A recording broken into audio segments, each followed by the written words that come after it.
মধ্যপ্রাচ্যে যুদ্ধের তাপ লেগেছে দেশের বৃহত্তম পাইকারি বাজার চট্টগ্রামের খাতুনগঞ্জে। এক সপ্তাহে কয়েক দফায় বেড়েছে ভোজ্য তেলের দাম। পাইকারি বাজার ছাড়িয়ে এর প্রভাব পড়েছে খুচরা বাজারেও। বিস্তারিত ডেস্ক রিপোর্টে।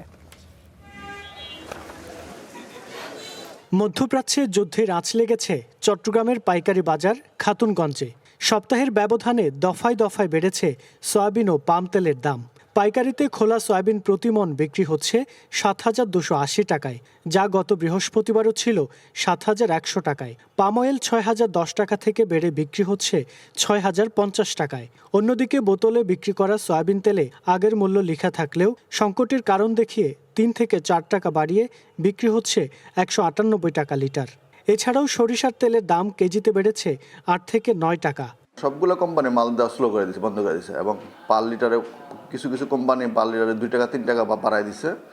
মাল সরবরাহ খুব নাজুক অবস্থা।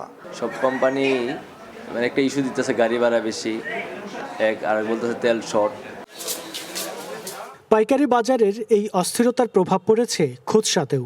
এতে সাধারণ ক্রেতাদের তোপের মুখে পড়তে হচ্ছে খুচরা ব্যবসায়ীদের। আমরা তো 1 ড্রাম 2 ড্রাম কিনতাম, তাই তো এতে আমার সমস্যা হয়ে যায় খুচরা বেচতে। খুচরা কাস্টমারের সাথে আমার লগে সম্পর্ক খারাপ হয়ে যেতেছে। যখন আমরা বলি যে তেল নাই, তখন কাস্টমার চলে যায়। যদি তেল থাকতো তাহলে আমি কাস্টমারটাকে তেল দিয়ে আমি অন্য বাজারগুলো দিতে পারতাম। আমরা হইলাম যে আপনার 5 টাকা কিনছি 60 টাকা বিক্রি করব। আমাদের কাজ হলো এটা, বাড়ানো কমানোর ক্ষমতা আমাদের নেই। তবে ব্যবসায়ী নেতারা বলছেন, মধ্যপ্রাচ্যে চলমান যুদ্ধ পরিস্থিতি বন্ধ হলে স্থিতিশীল হবে তেলের বাজার।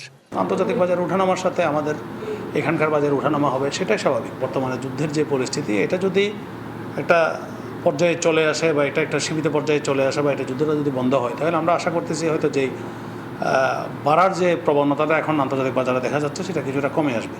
কাস্টমসের তথ্য বলছে, চলতি অর্থ বছরের প্রথম 8 মাসেই চট্টগ্রাম বন্দর দিয়ে অপরিশোধিত সয়াবিন তেল আমদানি হয়েছে 4,63,000 টন ও পাম 10,38,000 টন।